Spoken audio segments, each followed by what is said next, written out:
Bună, dragilor, și bine ați venit la o nouă citire. De această dată vreau să văd care este relația dintre tine și o anumită persoană în acest moment, în viitorul apropiat, dar și în viitorul puțin mai îndepărtat, din momentul în care tu vezi această citire. Poți să te gândești la cineva anume sau pur și simplu poți să lași tarotul să-ți transmită mesaje. Să vedem așadar. Îți mulțumesc pentru că mă urmărești, îți mulțumesc pentru că mi ești alături. Te invit și pe aplicația de tarot și astrologie Cristina Zurba, disponibilă atât pe iPhone cât și pe Android. De asemenea, vă invit cu drag și pe Destiny, aplicația pe care vă puteți întâlni sufletul pereche. Întâlniți acolo persoane compatibile cu voi din punct de vedere astrologic și numerologic. Hai să vedem așadar mesaje. Bun. A început citirea.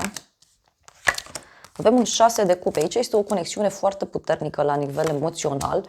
Mai poate să fie și o relație la începuturile ei. Acum, fie relația asta durează de puțin timp, fie e de mult timp relația asta, doar că a rămas tot în stadiu de început. Că nu a avansat în niciun fel. La bază avem regele de bâte, cavalerul de cupe, 10 de bâte. Deci persoana aceasta, uite, văd aici un bărbat care are probleme în dragoste sau o persoană care pur și simplu simte că această poveste de iubire este destul de apăsătoare. Mai văd aici și o conexiune cu o zodie de foc, berbec, leu, săgetător. Unii este posibil să aveți parte de un bărbat căruia îi place să-și trăiască viața, este un bărbat căruia îi place să se bucure de tot ceea ce are în jurul său. Nu este neapărat regele ăsta de bâte, dar un bărbat de casă, e cam greu de ținut. Da? Lui îi place să se distreze, îi place să glumească, îi place să trăiască intens. Acum, poate să fie vorba și despre o perioadă în care un astfel de bărbat e cu ochii pe tine, doar că nu știe cum anume să acționeze. Da? Posibil ca acest om să aibă un rol foarte important în relația aceasta, adică decizia acestui om sau felul său de a se comporta, felul său de a aborda situația. Spuneam că în energia relației în acest moment avem un 6 de cupe, deci este o energie de suflete pereche din ce văd eu, însă poate să fie, așa cum am spus, și un moment în care relația, repet, fie este la începuturile ei, adică sunteți de puțin timp împreună, fie aici este o relație care durează de mult timp, doar că a rămas tot în stadiul ăla de început. Pentru că aici văd multă distracție, nu văd ceva serios. Mai poate să fie și faptul că ești suflet pereche cu această persoană, însă mai mult vă înțelegeți când vine vorba de distracții, când vine vorba de a petrece timp de calitate împreună. Pentru unii văd aici că între tine și această persoană, nu știu, ar putea să fie implicată, nu știu, o persoană mai tânără sau poate un copil sau poate chiar ideea de copil. La baza manifestărilor tale, da, avem aici magicianul. Deci tu ești într-un moment în care poate chiar îți dorești un nou început, poate să fie și un moment în care vrei să te retragi, poate dintr-o situație ciudată, poate și un moment în care pui la încercare persoana aceasta. Însă văd aici clar că tu ești într-un moment în care îți aduni toate forțele, aduni toate dovezile, aduni tot ce trebuie în legătură cu acest om. Cealaltă persoană, 6 de spade. Persoana asta e pe drumuri în acest moment sau în acest moment se gândește să facă o călătorie către tine, se gândește să aveți o discuție serioasă în legătură cu ideea de mutare, în legătură cu ideea de plecare, poate chiar e ceva legat și de o călătorie. Pentru sufletul tău avem valetul de monede. Tu ești într-un moment în care pui foarte mult accent pe lucrurile practice în iubire, poate chiar studiezi foarte mult această persoană, îi studiezi foarte mult gesturile, ceea ce face, da, din punct de vedere practic. Poate să fie și un moment în care încă înveți să iubești sau un moment în care încă analizezi ceva. Pentru că, uite, cealaltă persoană, asul de spade, omul ăsta e cam rănit așa în sufletul său.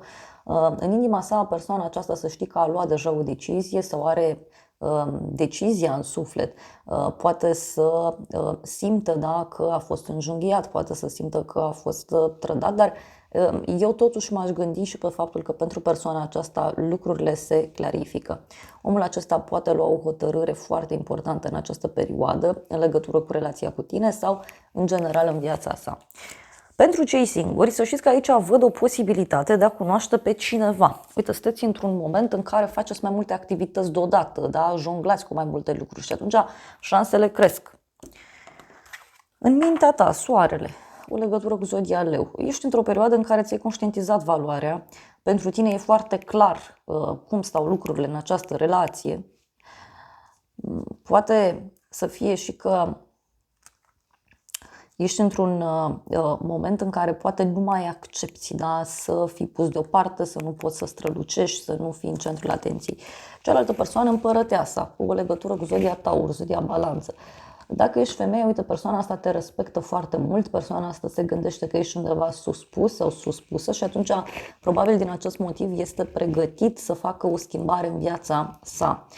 Mai văd că acest om poate să fie foarte mult influențat de către o femeie importantă din viața sa, cum ar fi mama, o persoană din familie, o prietenă, cineva. Dar omul ăsta aici e cu gândul foarte mult și la stabilitatea sa materială, să știi. Bun, în curând avem treiul de cupe. În curând văd aici o bucurie mică, o primă victorie. Te întâlnești cu persoana asta, stați de vorbă, poate chiar aveți niște discuții de la suflet la suflet, discuții frumoase, discuții care au legătură, știu eu, și cu partea aceasta de emoție. Pentru tine, 6 de bâte. Uite, aici eu văd o victorie mare pentru tine în viitorul apropiat.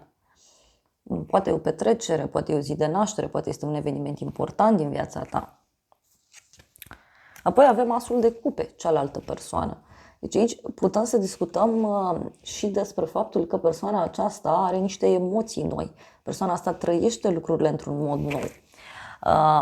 Ce mai simt eu să vă transmit e faptul că e posibil ca această persoană în curând fie să cunoască pe cineva, fie să-și găsească pacea, liniștea. Dar așa văd că în curând persoana asta va fi dispusă către un nou început cu pace și liniște. În inima ta, împăratul. O legătură cu zodia Berbec. Aici văd că vei fi foarte ferm sau fermă cu sentimentele tale, cu ceea ce îți dorești cu acest om. Poate să fie și un moment în care impui reguli, în care acționezi ca atare. Cealaltă persoană, regele de cupe. Omul ăsta va avea foarte mari emoții în curând în legătură cu tine. Fie discutăm despre o întâlnire pe care o aveți, fie pur și simplu persoana aceasta are emoții pentru tine. Mai văd și o legătură cu o zodie de apă, rac, scorpion sau pești. Poate, bineînțeles, să fie vorba despre o persoană foarte sufletistă aici. Posibil ca acest om deodată să devină mai sufletist, mai iubitor, mai răbdător. Pentru că, repet, totuși aici nu îi merge. Da? Nu îi merge. Totuși împăratul are o autoritate mai mare. E ca și cum tu ești aici într-o poziție de superioritate în curând, în legătură cu acest om. Pentru cei singuri, mie mi se accentuează ideea aceasta, acum că sunt mari șanse să apară cineva nou în viața voastră. În mintea ta, temperanța, o legătură cu un săgetător. În mintea ta aici ce văd eu,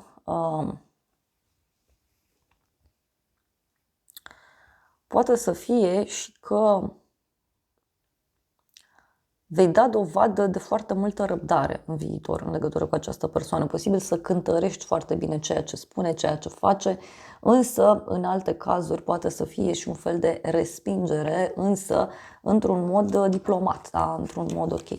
Cealaltă persoană, 3 de monede. Omul ăsta aici va încerca să-și arate forțele în fața ta. Posibil ca această persoană să-și dorească să învețe de la tine, să-și dorească să se apropie mai mult de tine.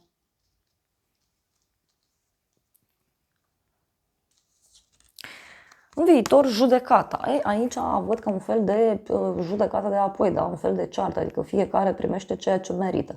Pot fi și niște vești importante care apar, poate din exteriorul vostru, vești care oricum ar fi, au o influență foarte mare asupra acestei relații.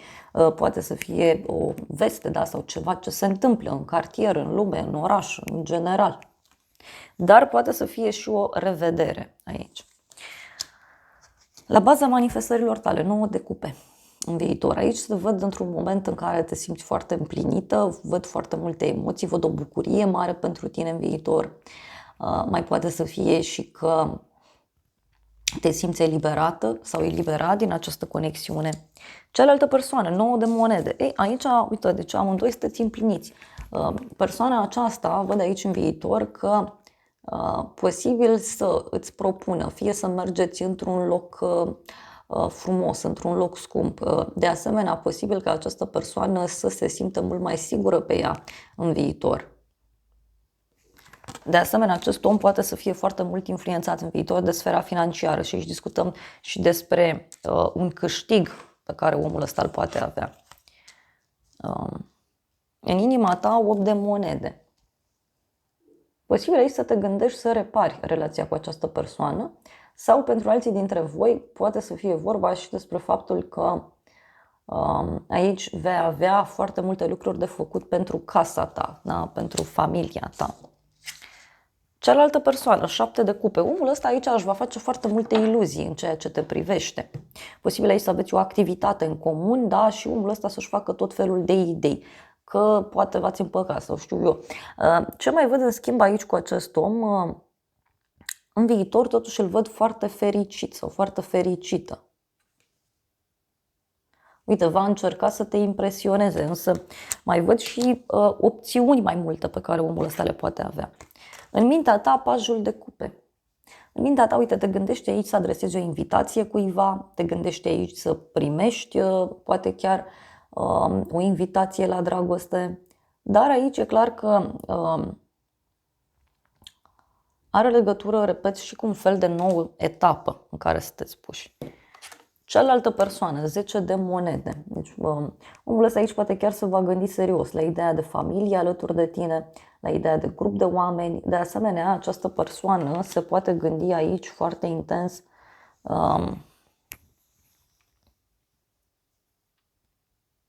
în viitor, poate chiar la o întâlnire cu tine, nu știu, la o petrecere, un grup mai mare de oameni. Ia să vedem noi despre ce este vorba, da? Ce-i cu judecata de apoi aici? Ei, un inamic, o inamică, da? Deci așa cum am zis, omul ăsta posibil să joace la mai multe capete. Avem distracție, cadou și doctorul.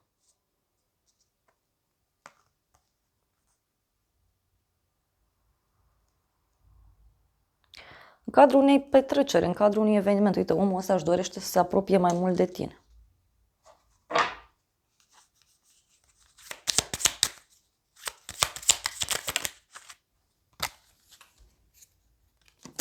Avem serviciu.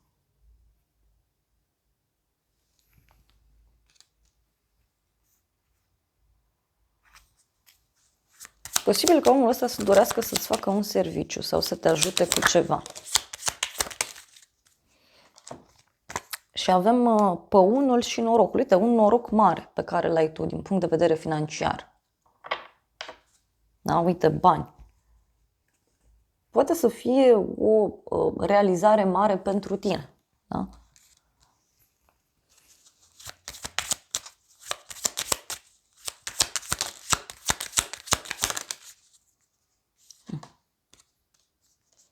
Și omul ăsta ce va simți aici? Uite, e posibil să-ți pregătească o surpriză. Doar că în același timp își va face foarte multe scenarii, că vei reacționa într-un anumit fel. Mai văd aici că e posibil ca tu să ai parte de o realizare mare și atunci omul ăsta să se schimbe la 180 de grade.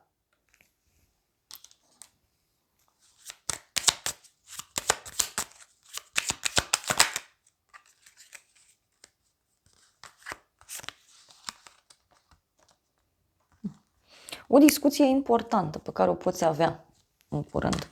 E o discuție importantă aici, fie legată de muncă, fie legată de o activitate împreună cu persoana asta. Dar uite, poate avea legătură și cu o femeie mai în vârstă. Da, o femeie mai în vârstă care îți poate da niște sfaturi sau poate femeia asta intervine.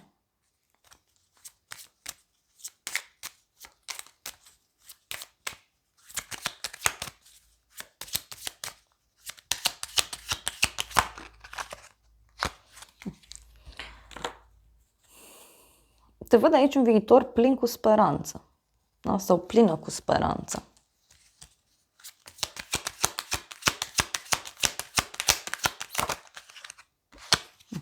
Și omul ăsta aici, uite, se va gândi să dea dovadă totuși de seriozitate. De seriozitate.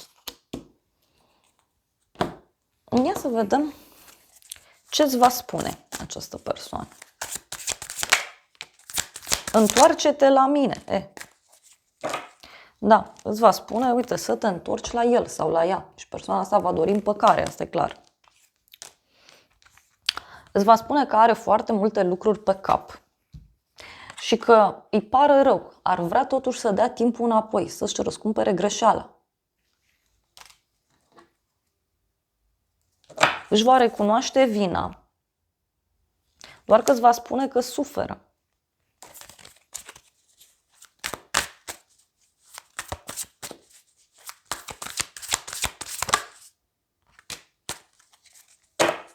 Îți va spune așa, că nu dorește să te împartă cu nimeni și că se simte atras de tine. Deci e cineva aici foarte ciudat, aș spune eu. Și uite, îți va spune, da, că totuși ceea ce a făcut a fost din teamă. I-a fost teamă să nu îl părăsești. Ia să vedem în final cum rămâne.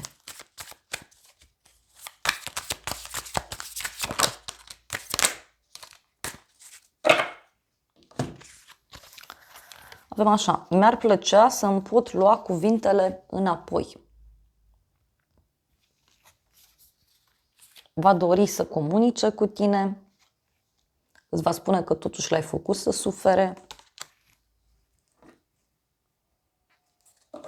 și totuși îți va spune că nu va renunța, că va lupta în continuare.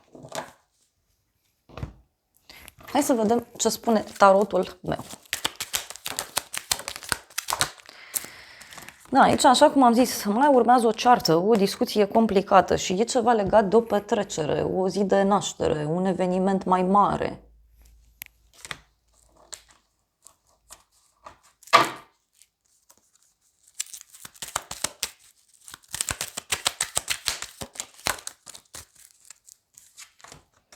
Avem o persoană vicleană, un bărbat matur și cununie relație. Poate ei să fie vorba despre o persoană care a mințit cu ceva sau un om care își face planuri aici, își ia toate resursele pe care le are la îndemână, doar poate te convinge. Și aici, uite, e ceva legat de ideea de căsnicie.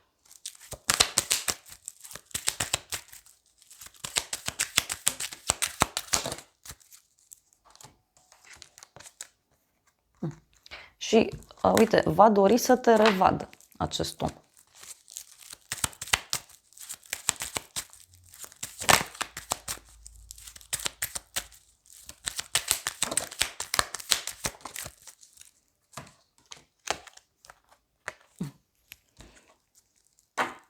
Uite, și își va dori să-ți facă o bucurie. Posibil, uite, iar mi-apare femeia asta mai matură, posibil femeia asta să intervină, da? Sau el să apeleze sau la această femeie, poate să fie și o prietenă. E o persoană de la drum. Da? Poate să fie cineva din familia voastră sau din familia ta, poate să fie o prietenă.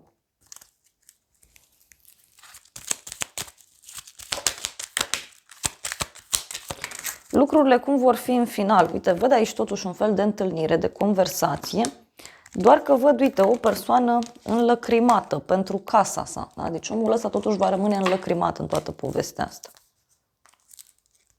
Și uite, e și o veste, așa cum spuneam eu, care ține de bani, de un risc foarte mare.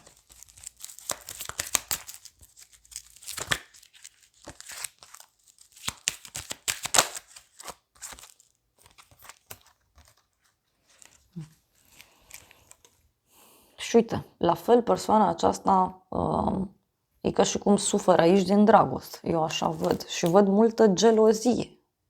Multă gelozie, o invitație.